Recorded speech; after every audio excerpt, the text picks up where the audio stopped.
Mr. Nixon, what is the truth about our ability to fight the growing menace of communism? Well, first, we must recognize communism for what it is. Mr. Khrushchev understands only strength and firmness.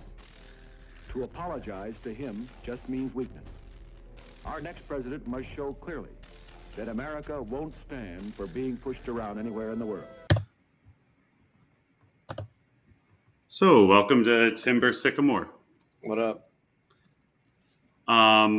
Today we're here to discuss the war in Afghanistan, I guess, the original one. Original, yeah. Within reason, the original American one. Oh, okay. Wait, no, is that even true? The covertly American one, as opposed to the overtly American one. I guess Afghanistan's an old country, dude. I guess implying that there is any real separation between the wars is kind of unfair, right? No. Between the war in Afghanistan that began in 2001, there's lines, you can draw them. Yeah, I mean, the Civil War is a continuation, though, to a certain extent. And the U.S. is still choosing sides in it. Like, it's not like the U.S. disengages. I mean, you can view it as a sequel if you want. It's like the season 2. Yeah, I guess it's really, like, it's a continuing 40-year conflict with varying levels of engagement from outside sources. If you think about it, conflict has been engaging since 1848. It's all just been one big conflict between the proletariat and the bourgeoisie. You think about it like that. Might as well run it back to France then. Yeah. The source of all of humanity's skills. I guess Cromwell, maybe? The English. Even bigger source. That's undeniably true. The That's English so are a huge source of ills for so many people. Yeah.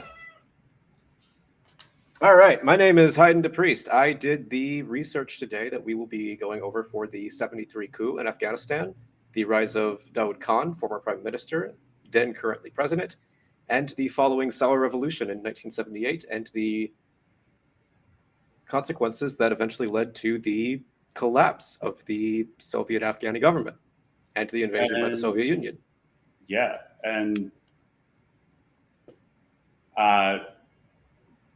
start with your name. Honestly, so my name is Michael Petroselli. There's a jarring amount of information that we might be throwing at you today.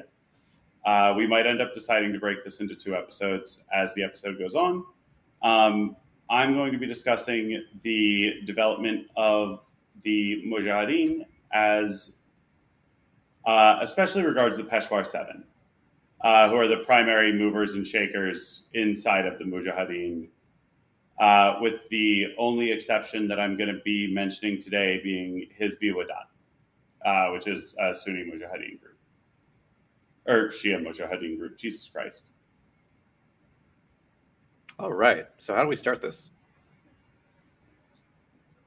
So when you looked into the 2 background revolutions, among other things, yes.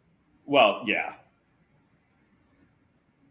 What were the primary inciting factors that lead from the development of, I guess, through the 50s and 60s, we're going to start seeing some of this build, right?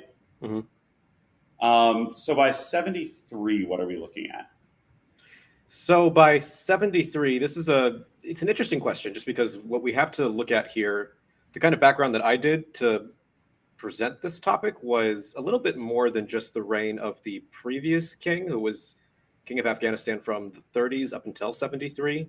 So that would be, but it also Shah, includes correct? The reign of his father. So we should talk a little bit about the actual succession of the leaders of Afghanistan, starting with Daoud Khan, and then going backwards twice over. Daoud Khan takes over in the 73 coup of Afghanistan. He's the former prime minister. He's been out of power for about 10 years at this point, and he leads a bloodless coup while the king, who is King Mohammad Zahir Shah, is undergoing medical treatment in Italy. So prior to this revolution, we had the rule of the king, Zahir Shah. And Zahir Shah inherited the throne at the age of 19, sometime in It was in 1933. So before Zahir Shah became king, his father was king, and his name was, I believe I have it written somewhere here. I believe it's Nadir Khan. Should be on my board right over there. I did not bring my schizophrenia board out with me. I brought my typewriter pages with me. Does this look like a schizo? It's all organized, dude. So is mine. That doesn't mean that when you start pinning things to a corkboard, it doesn't look like you're schizophrenic. I don't think this looks schizophrenic at all. I think this looks beautiful. I think it makes me look like a organized, real researcher. This is like what they have in newsrooms, you know. This is the big pitch board. All my. You're getting real close to Charlie Day, though. I like to think of myself more as a Charlie Rose than a Charlie Day. You know, I've got some. You know, I can tell you what's really in this can after all. So.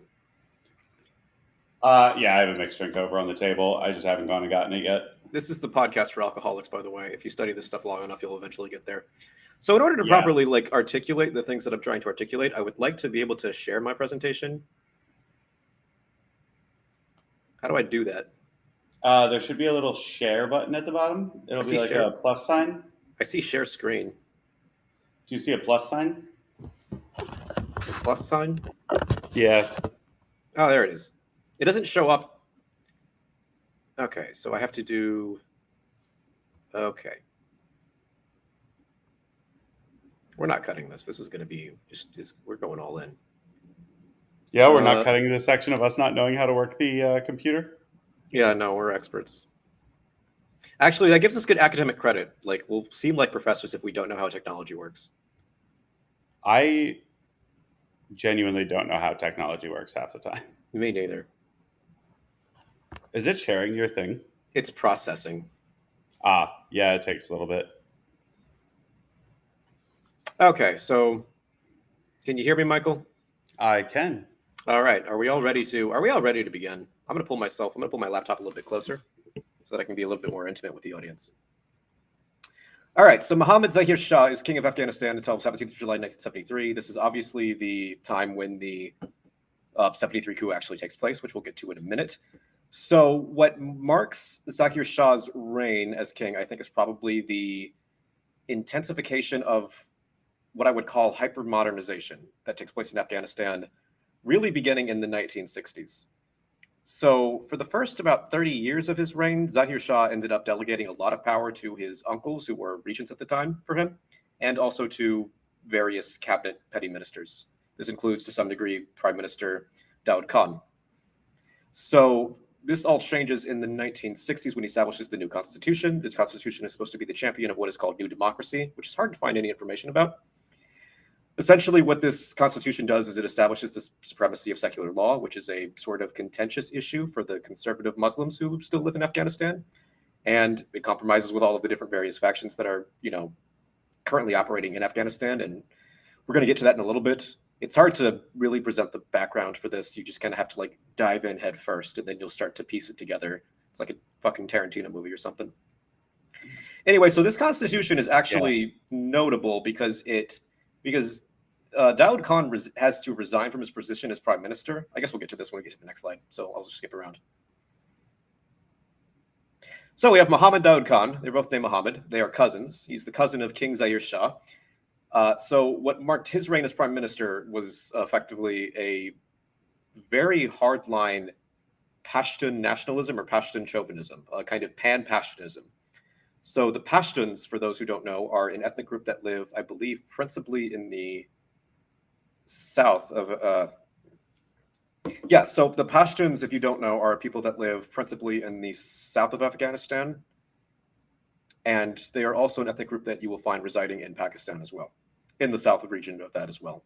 So part of Daud Khan's overarching philosophy, ideology, so to speak, is the idea that Afghanistan is the nation of the Pashtun peoples, and so therefore has the right to, one, reclaim these Pashtun lands, and two, bring these other Pashtun people into the folds. So this ends up getting Daud Khan into quite a bit of hot water during his tenure as prime minister. He was somebody who rejected the colonial Durand line, which was the line that was drawn by British protectorate authorities in the 19th century to divide Pakistan and Afghanistan. So there was a crisis on the Pakistani border with you would call it a border skirmish, I suppose, with a little bit of like mixed fighting on both sides that doesn't break out into full-out war. And because of this, he is asked to resign. He does not follow that immediately. He asked for a new constitution to be drafted. This is prior to the passing of the 64 constitution, one that would basically guarantee a one-party state and a little bit more power for him. And once that was rejected, he then is basically forcibly resigned. The 64 constitution passes, and an interesting and pertinent point of the 64 Constitution is that it bars any members of the royal family from being able to participate in politics to the degree that they have. This obviously excludes the king, but it does include the former prime minister. And so most commentators, I believe, do think that this is essentially an explicit provision against the prime minister. Yeah, that's most of what I've seen as well. And if it's not, it's like an explicit provision against the prime minister and several other close family members. Right here. So I know that you can't, it'd be really cool if you could see my cursor like it was screen share, but you can't. But you can see right here, if you look right under where it says Afghanistan, you have this little white area. That is the area that like is inhabited principally by Pashtun peoples. You can also see that we have different Iranian groups that kind of like fill out most of this map until you get to the very north around Mazar-i Shari and Baghlan, and oh my god, I can't even read the map because can you make the culture thing go away real quick? Yeah. Because I've got some, we'll put it back when we need to, when I'm not looking at legends. Okay, so you can see that if you look at the map right under where it says Afghanistan, we have this is the section where the Pashtun peoples live, and we have different Iranian peoples that fill out the majority of the map until you get to the northeast where you see the border with Turkmenistan, Uzbekistan, Tajikistan, where you'll find a lot of the different Turkic minorities that also live in Afghanistan. You can also see right alongside the border, so it's going to be like right around Peshawar and Jalalabad. Right there is about where the border conflicts mostly took place. So while we have this map up, it'll be worth pointing out that the northern area also includes some of the Durrani clan of Pashtuns, who are the historically royal line of tribal families. And that the northeastern region is where specifically Jabiat is going to be very strong, because that's also including the Panjshir Valley and a few other regions. I just don't have another map to show you, so that's where I'm throwing it in. I think I threw a map in here somewhere. Want me to find it? No, that's fine. Okay. Yeah, it takes forever for these slides to load. So upon doing, in the course of our investigation, we had found some old New York Times articles from about the time, coincidentally, right before the actual coup took place. This one is from June 7th, 1973, describing the conditions of life during the reign of Zahir Shah. Nearly half the children here die before the age of 1, and about a quarter of those surviving die before they are 12. There are about 1,000 doctors in the whole country. Hundreds of thousands of Afghans live on less than $6 a month. Between 5 and 10% of the population is illiterate. Under a powerful and conservative king, Mohammad Zahir Shah, Afghanistan's 9-year-old experiment in constitutional democracy has floundered in a series of legislatures consisting of landowners, Muslim priests, and tribal elders. Possibly half the legislators in the current parliament are illiterate. In the 1950s, the king asked the United States to build and arm the Afghanistan army. Washington demurred. The army is Soviet trained and armed. And we're going to see more examples of this Soviet integration that sort of happens during the reign of Zahir Shah, where there's a lot of dependency cultivated on the Soviet Union that sort of is moved away from during the reign of Daud Khan. And again, that same parallel happens. It's a case of history repeating itself when we get to Hafizullah Amin, who is, well, if you know, you know, and if you don't know, you're going to know.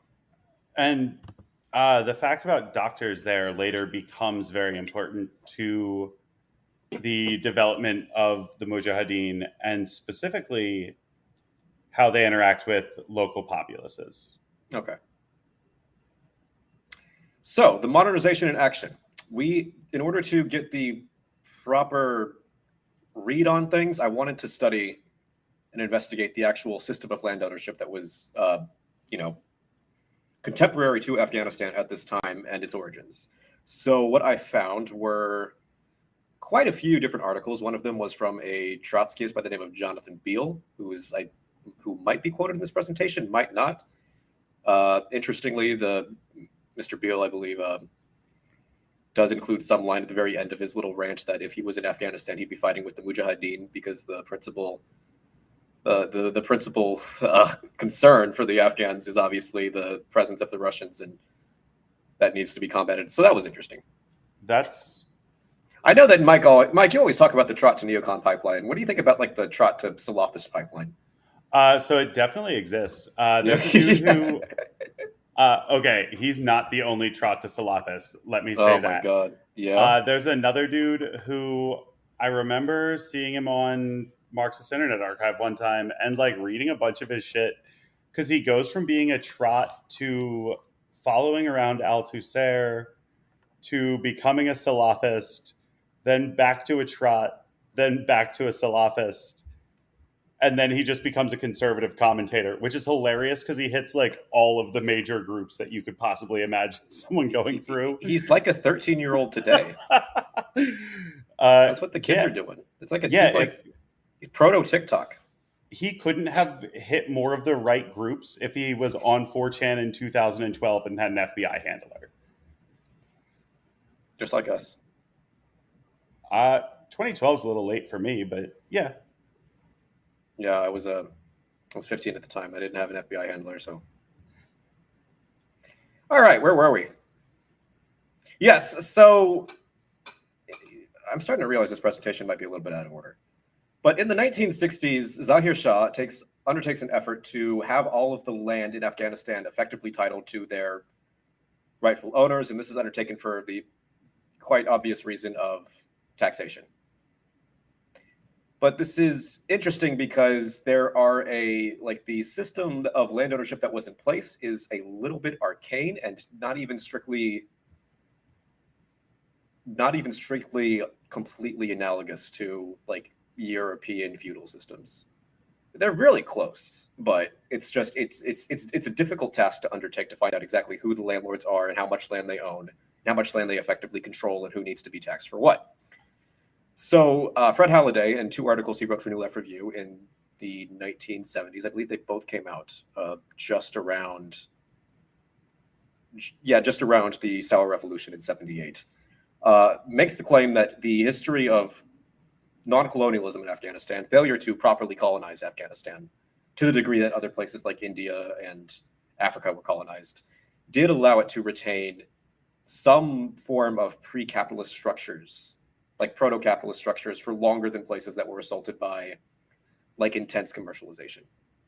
So this is, as a claim, this is interesting. I do think that we're going to see a little bit when we talk about Nadir Khan that this is not the feudal system that existed in Afghanistan, or quasi-feudal system, is not strictly a series of vestiges of past practices, but is to some degree also a product of modernity, which I will explain in a bit.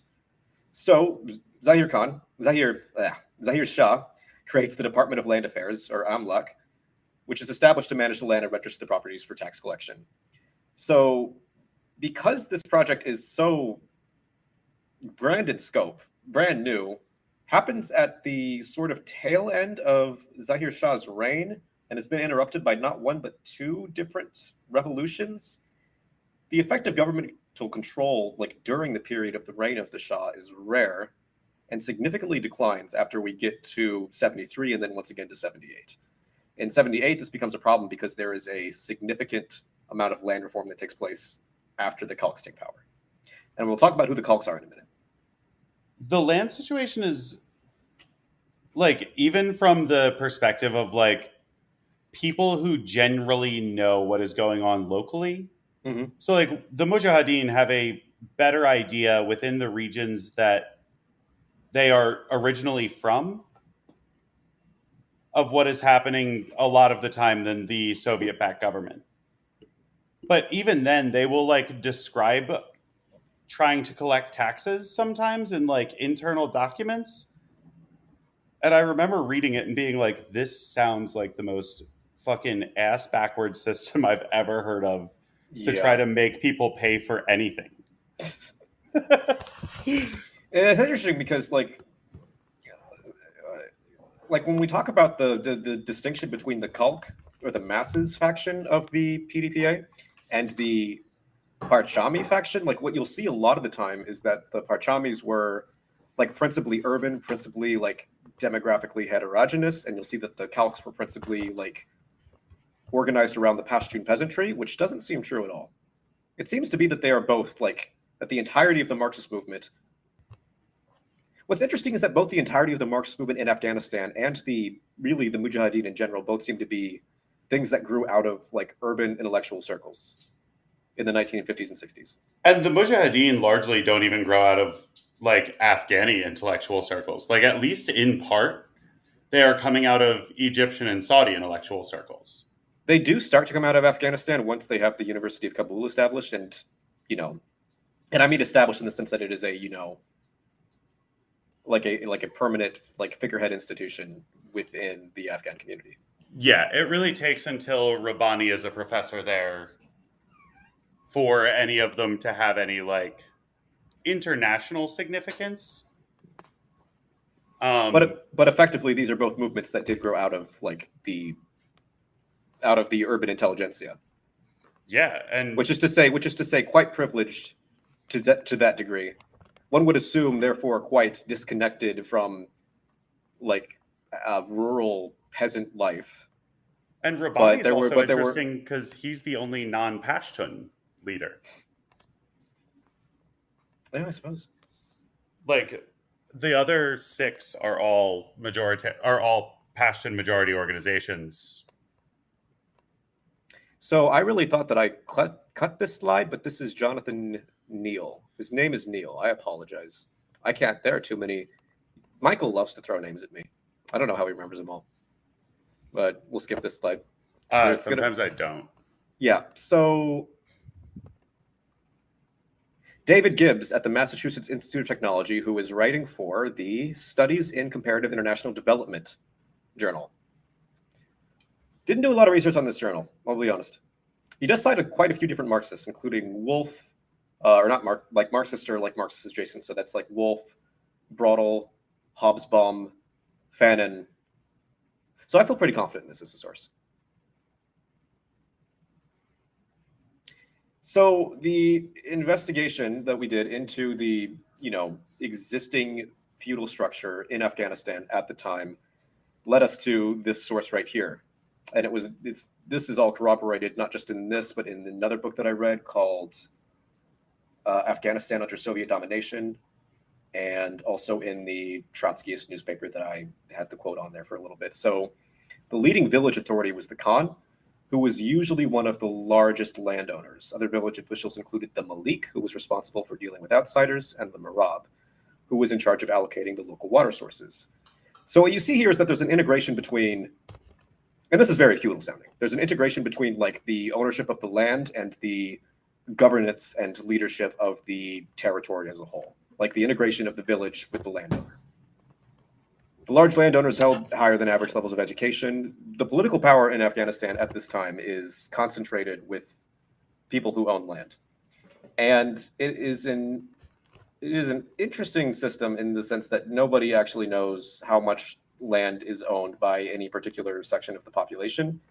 The surveys that were happening under Zahir Shah don't ever actually complete. And by 78, the PDPA throws out a bunch of different numbers at different times that all contradict each other. When they're saying so many, they're doing the 99% rhetoric. Usually they'll say 13% of the population owns 97% of the land. That then becomes 10. 99 becomes 95 or 93. It might completely change and say 25 owns 75. Or no, it'd probably be larger at that point. But in any case, like they have different ways of dividing this up, and none of the numbers really make sense with each other. So it seems like nobody actually knows who owns what. PDPA like to do some adventurous number doctoring sometimes. Yeah. Well, they always told me math was a liberal art, so. Yeah, that's fair. Numbers mean nothing, basically. So this is the part of the story that I think has been buried. This is actually the bombshell for me, which is the actual one section of the origin of the existing feudal land system that we are later dealing with in 78 and also to some degree in 73, which is the reintroduction of a bunch of conservative past practices, very reactionary turn from Nadir Khan, who was the king before Zahir Shah. So Nadir concentrates power with the monarchy and also links the monarchy back directly to the landowning chiefs and the religious leaders. So there is a kind of what you have starting in the 20th century, late 19th, early 20th century, is the transition of Afghanistan from a feudal kingdom into a more modern kingdom where it is you are effectively ruling the country as a president, but with a sort of monarchical, hereditary system. It has the aesthetic semblance of monarchy. So what Nadir does is takes that aesthetic semblance and then provides it its actual constituent backing that you always see it within feudal societies, which is the linking of the monarchy to the landowning chiefs. Also rolls back a lot of different just progressive civil rights measures that had happened since that time. This includes disenfranchising women and making the veil compulsory. So this has actually reversed again once Zahir Shah becomes king. And it's hard to know if that's part of his liberalization, modernization project, or if that was just the natural flow for what was effectively a sort of bloated royal bureaucracy at this point. I kind of got the feeling that it was a little bit of column A, a little bit of column B. That's usually how these things go. Yeah. Yeah. So that's just to speak a little bit about why I say this is that map of Afghanistan, by the way. A little bit about why I say that to some degree the vestiges of the feudal system that exist in Afghanistan are to some degree a product of modernity in the sense that they are really not actually any older than the early 20th century. And it's also why I believe that you're going to see a lot of people say that the reason that the peasants tended to reject Caucasus land reform is because they were or just Caucasus reform in general, is because they were very deeply socially conservative, and they just weren't willing to be thrust into the future yet, because it seems like that's already not the case. There is a substantial expansion in mass education that happens under Daud Khan, because that's the way that the way that the state sees as the best way to modernize is to have mass level primary education for practically everybody in the country. Right. That's definitely a significant narrative that is pushed. Yeah. Is that these poor backwards tribal people just couldn't handle modernization. And that is the myth that we are going to bust today, hopefully. Yeah. Where am I? And from the other side of this, the on the ground leaders of the Mujahideen are largely modernizing, in at least some sense. In what sense would that be? So there's this weird division between internal and external leadership. Mm-hmm. That starts to develop as a result of external leadership basically only existing to distribute resources and provide financial backing from foreign countries, right? So the guys who are actually in Peshawar have very little to do with anyone who is actually in Afghanistan. And in some cases, like Jabiat, are actively sabotaging their own leadership inside of Afghanistan. Masoud is far and away the best military commander. Mm-hmm. Rabiani actively does not give him weapons and supplies because he does not want to make Masood stronger than himself, because he is a politician first. But they're not the only ones. Like, inside of Afghanistan, you have the Mujahideen are basically just throwing up like random alliances with random other groups based on proximity, based on, tribal affiliation, based on national affiliation, based on language, all of which leads to these external divisions that exist not really mattering as much to them. Mm-hmm. Except in as much as I'll pay lip service to whatever the fuck fight you're having with so-and-so in Peshawar. I'll take away the presentation. Get back here on stream. I will. I'm outside. What are you doing outside? Smoking.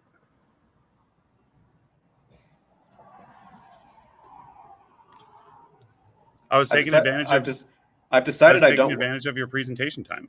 Oh, well, I've decided I don't want to do the presentation because I don't want people to see that I'm plagiarizing it in real time. I mean, we're citing sources. But we're doing a lot more than citing. We are borrowing aggressively from some people. Yeah, I don't want them to see it. Like, these tables are not all that useful. I might just make a separate presentation in the future just for tables. So we were talking about the land and the land reforms, and also the odd developments that are happening regarding the 78 revolution and some of the land reforms there. No, we're not at the 78 revolution yet. We're not right. Close. We were discussing we are not at 73, dude. We mentioned how they fucked with their numbers a little bit. But we are in Zaire Shah's reign and discussing his modernization efforts. That's a good place for us to pick up, I think, because part of the modernization effort was encouraging foreign investment into Afghanistan, which is, par for the course, right? So what you begin to see is this sort of, again, quasi-feudal, sort of uniquely Afghani system of land ownership come into direct kind of like contact with, capital investment. Commercialization, you might call it. And what happens as a result, because of this, is this happens principally in the 60s and the 70s, and what you will see from this is a lot of incursion of debt for landowners, both small and large, petty and absolutely grand. Debts that are incurred that are not actually even wiped out until provision number 6, decree number 6, during the communist revolution. Sometimes anywhere between 10 to 15 to even 40 years later. Like, these debts are still on the board, most of them. Commercialization was also causing land concentration and the dispossession of small land holdings due to increased debt defaults.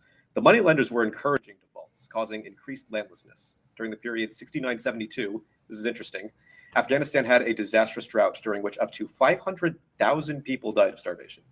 Jesus Christ. So this is interesting to note just because a lot of the times what you will find is that these revolutions, we will always talk about them as being the consequence of the march of history based on conditions that have been existing for hundreds, maybe even 150 years. But I think this is interesting to set the stage just for the fact that this is the kind of environment that is happening just a few years before it actually happens.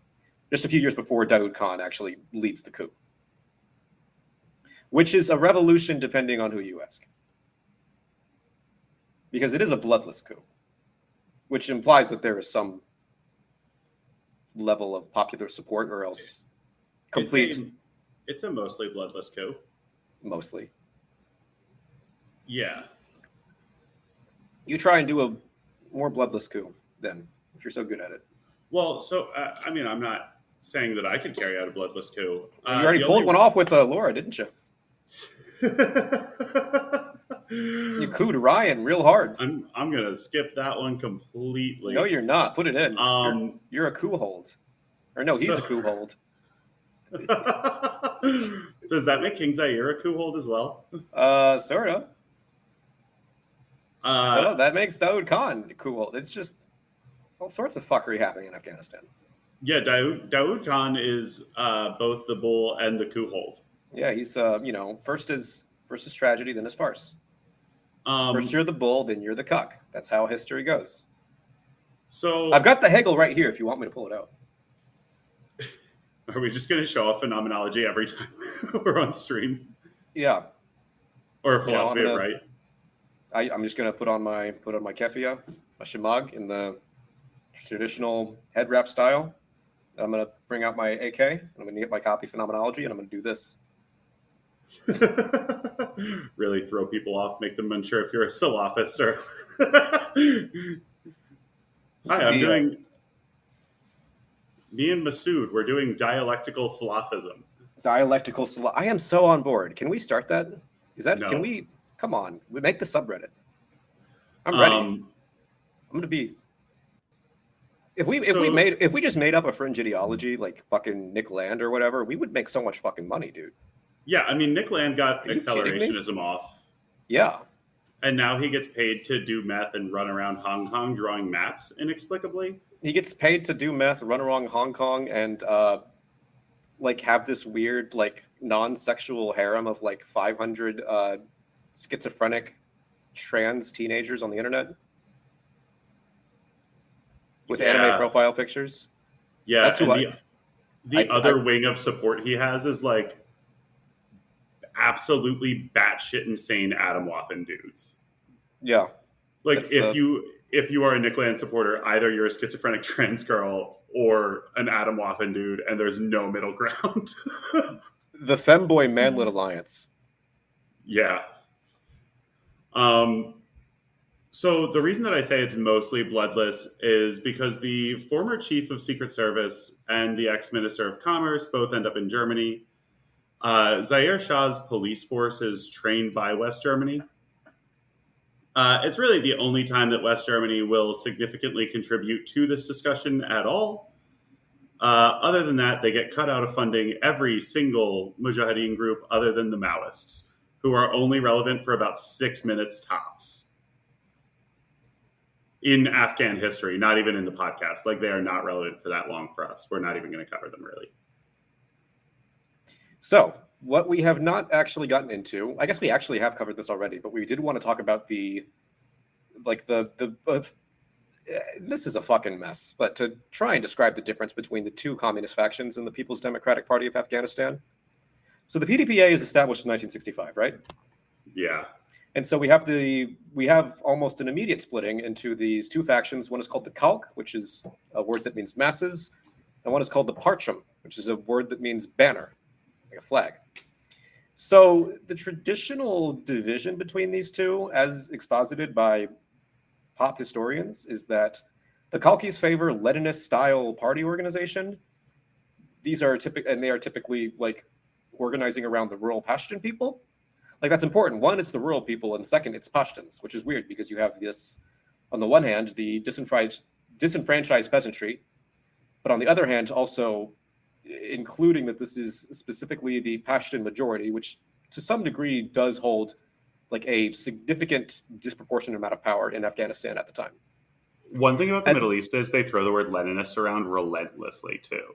Yeah, they do. That's Western true. Commentators love to call things Leninist in the Middle East, and I do not know why. It's the East, bro. I have seen the Muslim Brotherhood Qutb bin Wahab, who is pretty much a contemporary of Lenin and definitely not a Leninist, all referred to as Leninist party organization structures. So the problem with this distinction is that it's bullshit. Yeah.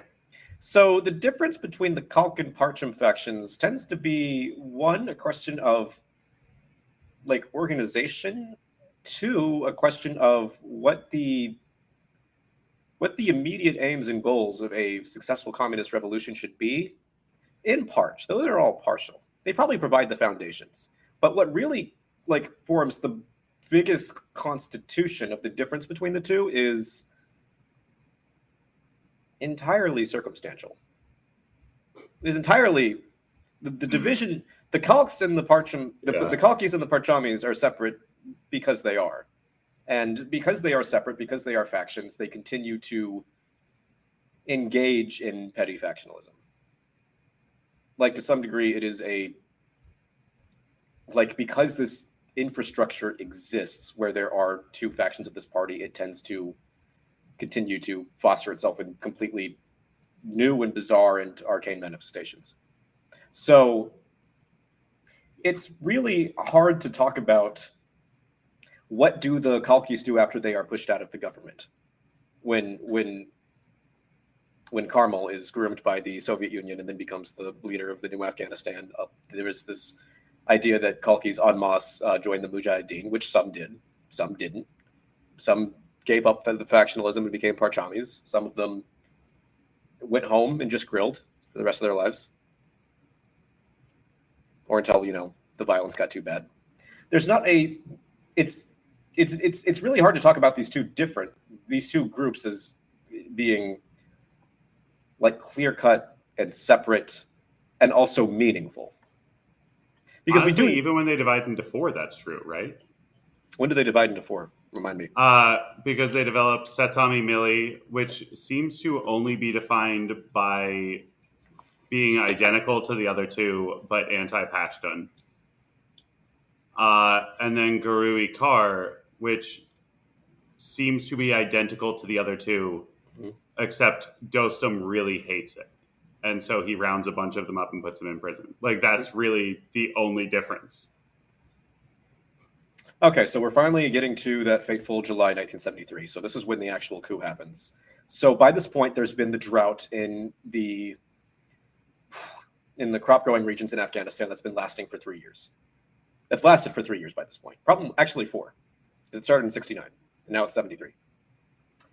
There is a growing amount of discontent with the very beginning of commercialization of Afghanistan because it's tending to displace people and make them completely landless, and it is to some degree revolutionizing the proletariat just a little bit. This is something that gets a little bit interesting later on, but it's not that significant of a factor. So would you consider this to be like primitive accumulation in a very traditional sense? It's complicated. I'm gonna save that question for later. Okay, that's fair. When I think of a good response for it. Where were we? Explaining the dissatisfaction with early commercialization. So, no, I was trying to explain the dissatisfaction as in general, the commercialization small aspect. Just to go through it very quickly, what you will find is the common theme throughout all of these different revolutions is that there are a lot of different people to keep happy in Afghanistan, ultimately. And nobody can succeed at doing all of them. But the problem seems to be that very many of them don't succeed at doing any of them. And so Daoud Khan is no exception to this. He does not actually, Zahir Shah is no exception to this. We already talked about the constitution that was instituted in 64 and how it was a compromise between like this growing urban population that was developing a kind of Western style education, and between conservative Islamic leaders, and between the peasantry, and between the landlords, and this promise of new democracy and this modernization project, which is really grinding to a halt. If you recall the conditions that we listed from that 73 New York Times article, still most of the country's ministers are illiterate. So Daoud Khan, couple things. As prime minister, Daoud Khan was able to obtain a really vast quantity of weapons and arms from the Soviet Union. He is not backed by the Soviet Union during this coup, probably quite the opposite. But he was able to attain this like supply of arms at some period in time. The coup is carried out by officers that are trained in the Soviet Union, but if you remember some of the other articles that we've read, practically everybody in the country who was in the military was trained by the Soviet Union after a certain level, because the Soviet Union was, again, there was a heavy amount of dependency of the Zahir Shah government on the Soviet Union for these types of things. So what the two factions that Khan is able to enlist to undertake this bloodless coup happened to be the Pashtun nationalists who we've discussed before with the Durrance Line and the conflict with Pakistan, and also the communists who are dissatisfied, immensely so, with the Zahir Shah government. The Khalqs, to some degree, also dissatisfied with what they see as the beginnings of commercialization, the beginnings of the proletarianization of the rural peasantry in Afghanistan. Right. So after this coup takes place, we see and again, this is going to be, you're going to see a lot of parallels here between the failure of the Khan government and the failure of the Saur, the post-Saur government, which is that the relationship with the Soviet Union rapidly deteriorates because what Khan is trying to do effectively, and this is as much to preserve his own power and to preserve his own status as it is in the best interest of Afghanistan as a whole, is to reduce dependence on the Soviet Union and to seek other allies, especially regional allies, but also other financiers, and this includes countries in the West. So the two that are mentioned by name explicitly are India and Egypt. Two, definitely, you might call them regional powers, certainly not superpowers, certainly not even like G8 style global powers, but they are regional powers who have close ties with Afghanistan, historically speaking, India especially. But you also see different outreach to Iran, Saudi Arabia, and the United States to try and get the financing for these private projects that will eventually help to modernize Afghanistan, so to speak. Now, this kind of outreach is opposed by the Soviet government very clearly, because the Soviet government wants to maintain a very nice and rosy relationship with Afghanistan, which is a rather useful tool to have in its tool shed. It is opposed by a lot of the communists, especially the Khalqs. And I will say, if there's any difference between the Khalqs and the Parchamis, that's really substantial. It's that the Khalqs are very, very ideological.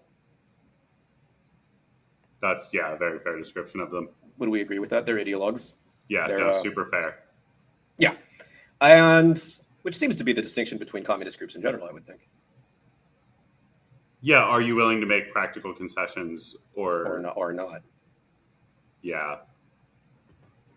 But are we, but what concessions are actually practical is the question. Really, nobody's happy because after he uses the left to help institute this coup, he immediately discards them. And so you will see most of the leftist officers that were at his right hand during the coup to help him take power purged at least by 1975.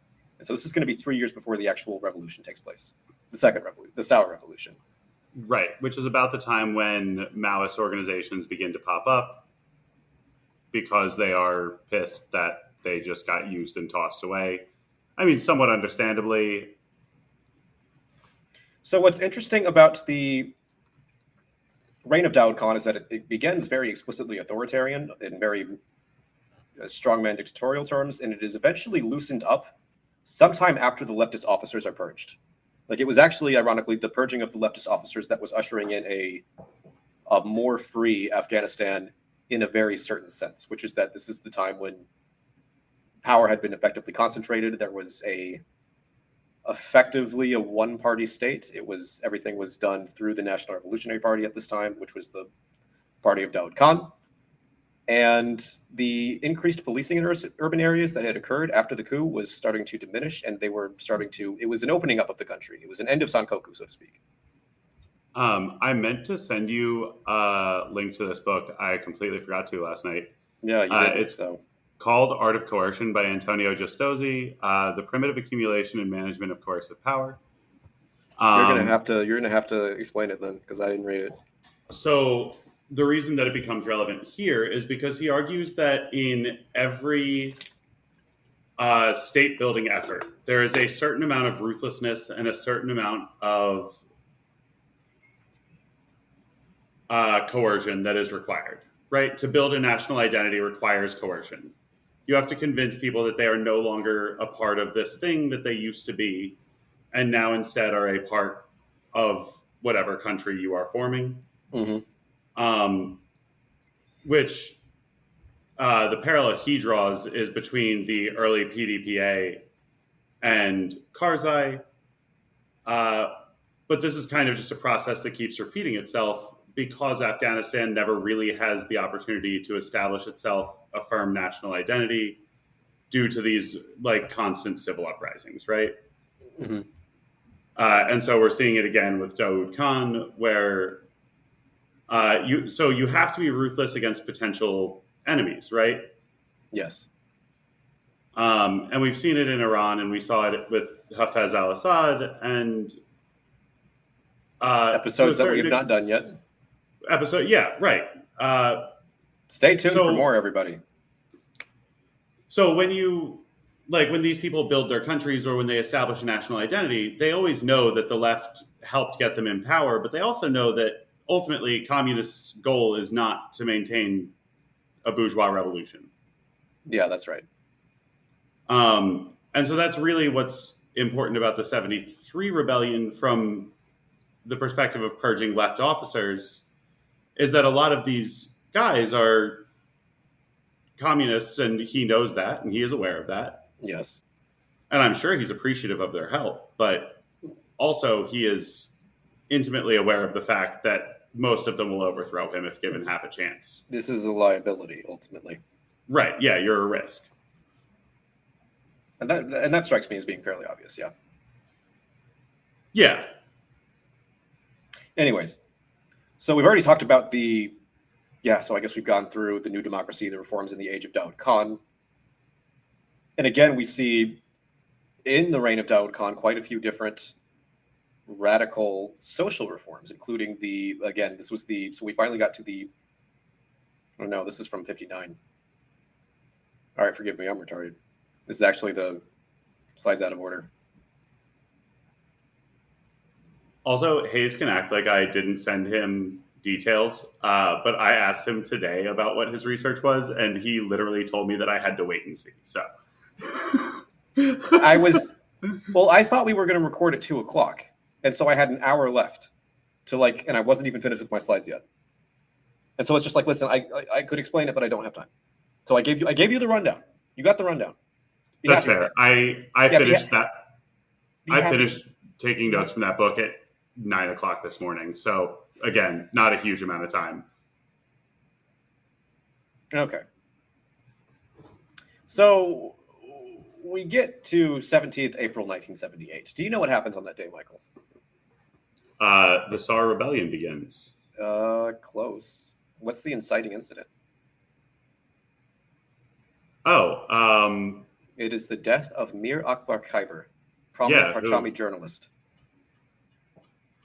Yeah. Which the book, Afghanistan Under Soviet Domination, describes as the moment seized as proof positive of American interference in Afghanistan. There were 15,000 people who attended Khyber's funeral, and eventually, after the funeral was over, began to march in the streets of Kabul. They targeted the American embassy with big signs that said CIA out, US out. It was a moment that was symbolically very important for the communist movement in Afghanistan. This was a sort of unifying, it was the Afghani equivalent of the scene in Straight Outta Compton where the Crips and the Bloods tie their bandanas together, right? Yes. Yes? Yeah. Would you? No, that's a fair description of it. Do you have some Akira Kurosawa samurai movie that you can think of to give a better, more? No. Okay, so we're going to use Straight Outta Compton. I got nothing. We're sticking with Straight Outta Compton. Straight Outta Compton. Straight out of Kabul. I have some photos here, but I'm not showing you my slides, so I will show them later. We'll impose them over the video. So the other thing that happens throughout the administration of Daoud Khan that really culminates, that really manifests as the Saur Revolution in 78 was the difference in tactics between the Khalqis and the Parchamis. Like I said, one of the few like real differences that will constitute the difference between the Khalqi faction and the Parchami faction will be organizational disputes, organizational differences. How do we organize ourselves? And so what the Khalqis have done by this point is more or less complete a very heavy infiltration of the national army. This is the military. These are the people who do the coups whenever the coups happen. These are the juntas, right? Right. Mm-hmm. So, 27th of April, the revolution unfolds, and I'll put it right here. You can see these two photos of the marchers carrying Khalqi banners and photos depicting the leader of the Khalq faction, Nur Muhammad Taraki, who becomes the first president of the People's Afghanistan. We then get into Afghanistan in the communist pre-invasion era. That lasts for Not long. 20 months? 78 to 79. So about, yeah. April 78 to, actually really May. It starts in May, I think. May 78 to December 79. It's like 17 months. It's like 7 plus 12. It's 19 months. I'm great at math, by the way. Yeah, because Taraki's death is in September. Yeah, the Soviet Union invades in December of 79. Yeah. Because and that's the funniest shit of all time, by the way. When that happens. Yeah, there's a lot. I'm sure you would describe it differently, but I would describe it as the funniest thing that's ever happened. Because the Soviet Union spent so much time like just talking amongst themselves, saying, you know, I really like this Amin guy because he's a good strong man. And someone else goes, don't you know that like Amin is like, I think he might be a CIA plant. And someone's guys, oh shit, he's a CIA plant? Are you? No, that's insane. So as Taraki is losing his goddamn mind in 79, the Soviet Union is very desperate to keep him in power, and they're just like, whatever we do, we cannot let Amin in there. Shit's gonna go down. Everything's gonna get horrible. Everyone's gonna die. We're gonna lose the country to the Americans. We're gonna lose the Cold War as a whole, or whatever they called it. We're probably speaking Russian, but. And then Taraki gets shot, and Amin's in charge now, and they're just like, oh no. And so they're just like, well, maybe he'll be good. And then Amin goes to the Americans, just like, would you like to help invest in our country? We kind of want to get away from these. And they're just like, oh no. So one of the like funniest things is that this whole split is absolutely like ridiculous. Mm-hmm. Because anyone who was following Amin's speeches got to hear him call Taraki things like, oh, I don't know, the great leader, the star of the East, our greatest thinker. It's a kind of a repeat of it's got parallels to the Khrushchev situation, where you have a cult of personality that is not even like particularly stoked by the figurehead of it, but is like used by other people. And to some degree, Stalin did the same thing. Stalin didn't ever seem particularly invested in his own cult of personality as much as he was like, but he was super invested in the cult of personality around Lenin. Yes, but there's also a difference. Like, Lenin is dead. That makes it all the easier, if anything. Like at that point, I guess you're saying it's more like, you know, you're basically sucking the dick of like a dead historical leader at that point, of a who's become a legendary figure, a martyr. Right. Lenin is a martyr, and for like the same reason that eventually in Nicaragua we'll see like Arlen Siu becomes a celebrated figure, or Che is a celebrated figure internationally, because these people have a cult because they have done something that was genuinely incredible. And we're not alive to take advantage of a cult of personality, right? Because that's also important. Like, can you take advantage of this thing? So in the Kalki Manifesto, which I was not able to find an online copy of, which sucks. I found one on AbeBooks, though, so that was fun. I couldn't find one either. So these are all coming from secondary sources, but these are the 4 decrees, and multiple sources all agree that these are what they were. So, and again, I couldn't find the decree list, so if you do find it, you can dispute it. Yes, and if you because we would probably like to read it. Yeah, and if you think that we're being unfair, you can always just type rigged in chat. So decree number 4 is again a decree that is undertaken in the traditional communist revolution just happened style, but it also kind of conflicts with the idea that this is so decree number 4 says basically declares full equality of all the major ethnic groups. Mike, you get back here right now. Okay, where were we? We weren't doing anything, you know that. Decree number 7 was the decree that people cite as being a big influence in the rise of the Mujahideen, but I disagree. It was the abolition of existing marital practices. So what if the minimum age to wed was instituted, which did not exist in Afghanistan at the time, and they did not abolish the bride price. They reduced it significantly. That is a really interesting story for another time. Why they didn't abolish it like outright, and how the like marital system in Afghanistan, like again, this is also to some degree evidence that the Khalqis had some idea about like what reforms were possible to do immediately and what needed significant thought in reorganizing society before it could actually take place. And one of them was bride prices, because this was a practice that was very intimately tied to like the system of land ownership, the system of not even land ownership, but just like organized society as a whole. This is not, they do not, it is the fragile kind of ecosystem that exists in Afghanistan at the time is not something that can be immediately upended and replaced with college dating and Tinder. It doesn't work like that. Right. And the bride price becomes a significant point of concession for the post-Soviet government too, interestingly. Yeah. Like that's one of the like big negotiating items they have at their disposal is like, oh, well, we have this law that limits this. Mm-hmm. So the two decrees that become incredibly important for the Khalqi government are Decree Number 6, which is what ends the widespread usury that happens that has been happening since the reign of Zahir Shah and to some degree before. These are all the debts that we talked about that people were incurring because of the like beginning commercialization of the land in Afghanistan. And the second is Decree Number 8, which is the widespread redistribution of land. And that becomes a problem for a myriad of reasons. One is that it is way too fucking soon to be thinking about something like this. And it's not even a question of like, it's not a question of us being like, well, China needs 70, 75 years to like accumulate a ton of capital and build megacities before they can do real socialism. It's a question of like, you cannot do step 4 before step 1. And we're looking at like step 9 here, which is the right. radical. So like in step 1 would be, okay, figure out who owns the land, because we don't actually know.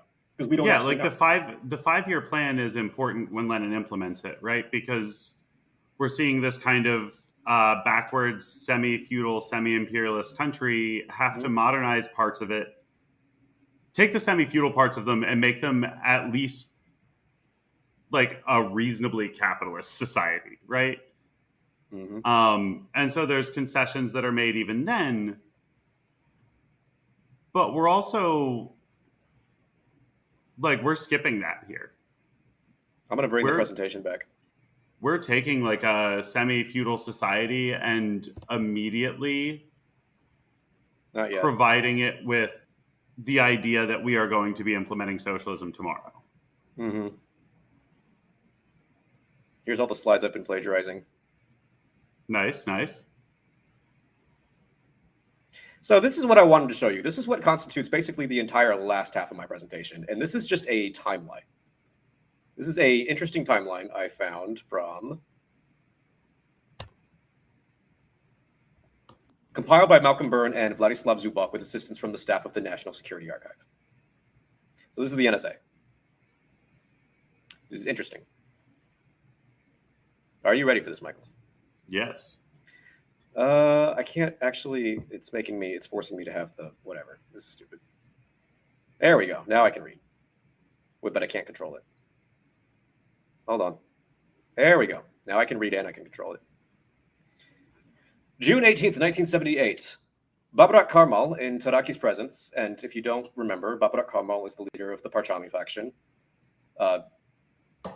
symbolically, because they're factions, they're not strictly organized. Taraki is the figurehead leader of the Khalqi faction, who is the current faction that is governing Afghanistan in general. And this is because they have the integration with the army by this point, after the Saur Revolution. Tells Buzanov and Karsov that he was isolated and the PDPA was on the verge of collapse. Taraki responds angrily that the party is united and we will run over those who oppose unity with a steamroller. June 78. August 3rd, 1978. This is what I was talking about.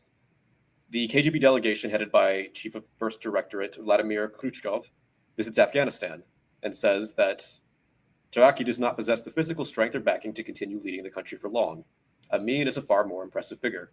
During the visit, officers of the KGB station in Kabul described Amin as a homosexual and said it was rumored he had been recruited for the CIA. So that's two problems. One is that he's working for the Americans, maybe, allegedly. And the second is that he's gay. We don't want that. Mike is not even listening to me. Look at him. I am listening to you. What are you looking at? I was trying to also find a specific quote about Afghanistan. What do you think about the fact that Amin was a homosexual, allegedly? I think that it's less likely than him being a CIA agent. I also don't think that it's like particularly significant to his history, other than that, like. Well, he was really messy, is my point. I think it could be very significant in that case.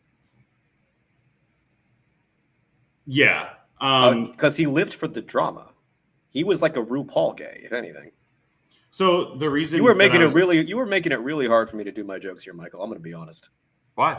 You're just a wooden board, just no feeling. So he makes a weird point connecting Amin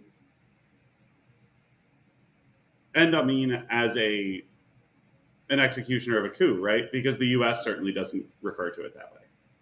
Right. That is undoubtedly what happens.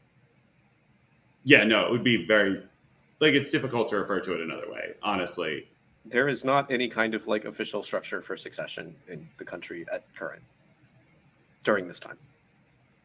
There's only kind of a government. Yes. Can I get back to my timeline? Yes. We're gonna do the general summary of it at the end. I promise. So in March 1979, the Soviets are able to tell that the situation in Afghanistan is deteriorating very, very quickly. I know we're jumping ahead a little bit. This is the time of the Herat uprising, which I suppose we should talk about a little bit. I have a miniature slide right here. It's a mutiny within the Afghan army that has a nominative cause, according to some authors, usually older authors, as being a literacy campaign for women, which in this uprising is stoked by conservative ideologues who oppose it. So what this really becomes almost certainly is a mobilization of rural resentment against these continuing Calc land reforms. And we'll get it here in a minute about why there was an existing struggle from the peasantry who would theoretically, on the books, benefit the most from these land reforms, right? So the typical, again, we'll get to that in a minute. But right. Most peasantry are not large landowners. Yeah, well, the large landowners are certainly opposed to it, but you can see why that is the case. Right. You understand why, because they're not going to benefit, they're going to lose everything. But the peasantry is also, to some degree, significantly opposed to this. And this has been the conclusion that I've read in practically every source that I could find from all political sides of the spectrum. That includes the Marxist commentary I found. That includes a sort of a proto-neoconservative 90s book that I was reading. Includes documents from the NSA. They all seem to agree that for what seems to be inexplicable reasons to some of them, the peasantry did not really back the Caucasus Party for their land reforms. Most of them will point to the idea that, because the communists are very progressive, socially speaking, and they are theoretically very conservative socially, they oppose women's rights, they oppose the secularization of society, yada, yada, yada. That's why they oppose the communists and all their reforms. But everything that we've looked at so far seems to indicate that that's complete bullshit. So we believe... Because they are not significantly opposed to any other reformers. To any of the, again, the social reforms are not, right. Notwithstand. So whenever we get to a case as Marxists where it seems as if somebody is acting against their material interests, there are usually two explanations, I find. One is that this actual action that you're imagining doesn't actually exist.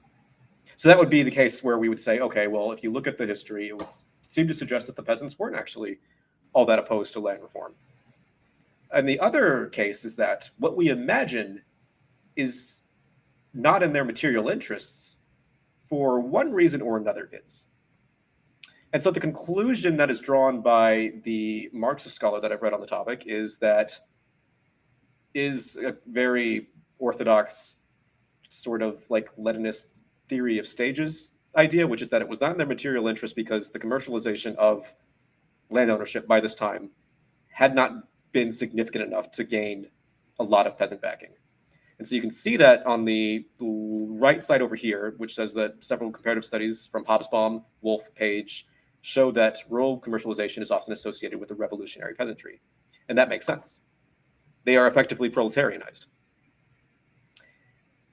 And so to some degree, one might see the like continued development of these Caucasus land reforms as being it's either going to be some kind of weird Maoist experiment, or it's going to be like they are going to introduce the commercialization of this land, which had at least developed some presence in Afghani society for people to like be able to recognize that it was happening and recognize that that was not in their interests per se, not immediate interests anyway. Like there were a significant amount of people. I shouldn't say significant the way that I've said it before, but like there was a not insignificant amount of people who were completely displaced by the credit and debt system that existed under Zahir Shah. Right, which I think is what reminded me of primitive accumulation, right? As this like large scale displacement. I see. So this seems to be the conclusion that I've reached. I wonder if you dispute this. It seems as if the mystery unraveled does not reveal that much of a mystery. The reason that the peasants were mysteriously opposed to like pro-peasant land reforms is because it was not in their immediate self-interest. Based on the based on the material conditions that they lived in, which is not anything remotely close to like imperial Russia other than like a weird aesthetic semblance. Right. It's much harder to convince people that something that will benefit them in 5 years is the thing they should do now than the thing that's going to benefit you for the next week, especially when you need to put food on the table for the next fucking week. Mm-hmm. And you don't need to put food on the table for 5 years from now today. So we return to the timeline. We are now in July. So Amin requests the Soviet government to send 8 to 10 helicopters to Soviet crews. You can tell that the tension between Taraki and Amin is growing by this point. And Huzanov advises Amin to find some form of government that would preserve Taraki's authority, but allow it to ameliorate the leadership's operational control. Which is effectively to say we need to Hirohitoize like Taraki to some degree. This might be on account of the fact that he had developed a cult of personality by this point. This might be on the account of the fact that maybe they figured he would be happy being like a Queen Elizabeth type guy just to like be a figurehead president, but we can, sort of wrest control from him before he destroys the entire country. Is Taraki the one who is going to destroy the country, though? In the rhetoric of Amin, almost certainly. Well, yeah. I don't have any soft feelings for Taraki. I'm gonna be super honest with you. I don't have any soft feelings for Amin either. I have very strongly hard feelings for Amin. Yeah. Amin so Amin is like, if you can't tell already, Amin is the absolute like most dog shit opportunist in this entire story. Yeah, which is a story filled with dog shit opportunists. This is especially bad though. Yeah, no, he is like the king of a pile of shit. What you can tell from this is that like this is the most like boiling pot situation that I think I've ever seen. Because Amin can tell that the Soviets are growing more displeased with him and moves to strengthen his position within the regime. The Soviets can tell that Amin is probably going to take power pretty soon. Because Taraki just can't do it. He's a beta male. He can't do it. He's nothing compared to the Chad Amin. But Amin also knows that once he takes power, the Soviets are going to...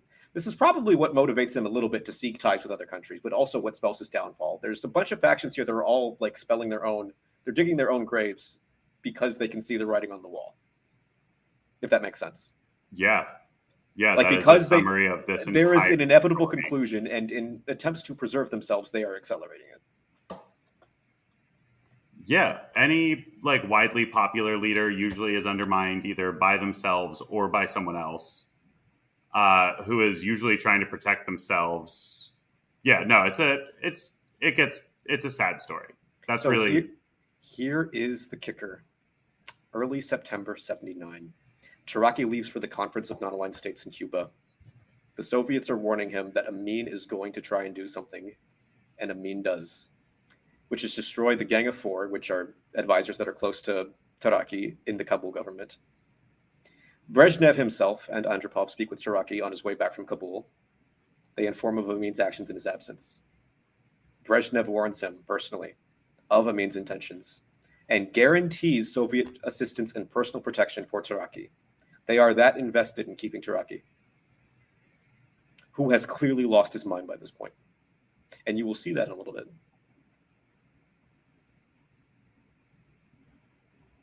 September 14th. Well, you get a lot here just in 2 days.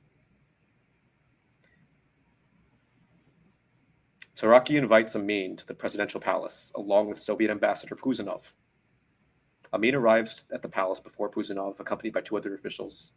When he enters the corridor that leads to Taraki's room, the guards open fire on everybody there, killing the 2 officials that he brought with him. But Amin escapes. He goes to the Ministry of Defense, calls the minister, and orders that Taraki is arrested and detained in his palace. And then he calls Puzanov to keep him from walking into a complete death trap. This happens, I don't know what the time frame is, same day. Amin orders tanks from the 4th Armored Corps to enter Kabul at 6:30 p.m. and surround important government buildings and town squares. So Amin decides to end it right now. This is it. Puzanov sees the writing on the wall as well. He calls the Kremlin. He says, Taraki will not hold power for much longer. This country is going to be led by Hafizullah Amin. There is no avoiding it. It is going to happen. If we refuse to make a deal with Amin, we are not going to keep Afghanistan, which is a major blow for the Soviet Union by this point. yeah, they're invested deeply enough already that They are in too deep. They're like Kaiji at the bog. They have to go all in. I don't know what that means. The viewers know. They'll appreciate it. Good. You know, they're playing the game to win. Yeah. It's an important, like geopolitically speaking, having Afghanistan, 1, like modernized and developed, and 2, really integrated into your sphere of influence would be fucking astonishing. Anyways.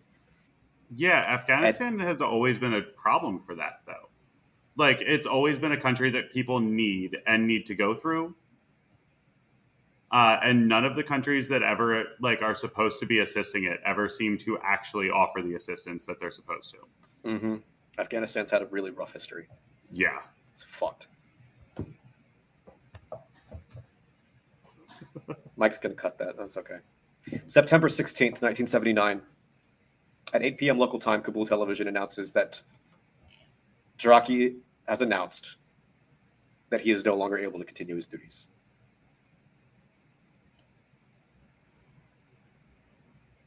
Amin retains his position as prime minister. Kabul television also reports that 4 people died at the presidential palace. Hafizullah Amin takes over rule in Afghanistan, September 16th, 1979. September 18th, 1979, Soviet forces near the Afghanistan border are placed on modified alert. So the Soviet Union, which has, forces stationed on the border, wakes up. The inevitable has happened. Perhaps the worst has come to pass. Thanks, Heidegger. Perhaps not. October 8th, 1979. Amin gets the job done. In what you could only imagine is a Godfather Part 2 ending style scene in Afghanistan history, Amin has Taraki whacked. His death is reported as the result of serious illness. And he's smothered by a pillow. That'd be more cuckoo's nest, but okay. That is how he dies. Was he smothered by a pillow? Yeah, the guys who come into his room tell him not to stand up from the bed, that they're going to kill him either way. And then he lays there while they smother him with a pillow. Weak. October 10th, 1979. Andropov is authorized to bring Babrat Karmal from Czechoslovakia to Moscow. And this is important because the Soviets, by this time, are surely forming a plan. Yeah. Now, if you've noticed, the government so far has been run by Kalkis. The Soviet Union, actually, I didn't include this in the timeline, at one point, tried to, basically told the Central Committee in Afghanistan, you need to stop this. And so the Central Committee banned official use of the term Kalki and Parchami. But still, they knew. So Babrat Karmal begins to be groomed by the Soviet Union. October 25th, Amin makes an explicit appeal to Washington in interviews with American newspapers, saying, we want the United States of America to consider realistically the affairs of this region and further provide us with aid. Fucking great decision. 2 days later, Amin reaffirms his desire for a resumption of American aid. Speaking with the American embassy in Kabul. So what's interesting about this situation is that it seems to be a case of, again, like I said, the Soviet Union is getting ready to ditch Amin because he is making these appeals to the Americans. Amin only makes these appeals to the Americans because he knows the Soviets are going to replace him. The Soviets were going to replace him probably, but the time frame was probably a lot more lenient than he was initially thinking. But because he thinks he's in tight water, he's trying to get help for himself immediately. And because he is doing that, the Soviets now see the need to get rid of him all the more urgent. And because the Soviets see the need all the more urgent, he is even more desperate. So they are accelerating each other's decline. It would make one of the best movies ever, I think, because the tension here is so high. It is actually amazing it takes until December for the invasion to happen. Yeah, seemingly every move Amin makes here is wrong in the most incredible kind of way. But they've suspected Amin of being like a Western stooge, so to speak, since before the deposing of Taraki. This has been known. Yeah, that's what's so stunning about it is every step of the way, every person should have made a different decision, seemingly. Early in the evening, the Soviet Politburo Commission on Afghanistan gets Brezhnev to agree to dispatch troops to the country. December 12th, 1979. The full Politburo does not meet to ratify the move until December 27th. Just like Vietnam, it is not called a war or an invasion. It is the dispatching of troops. It is an operation which lasts for 10 years. Yeah. And that is the end of my background to the situation. Yeah. All right. This has been Haydn DePriest and Michael Petroselli, and this has been Timber Sycamore presents Afghanistan. Thank you for watching.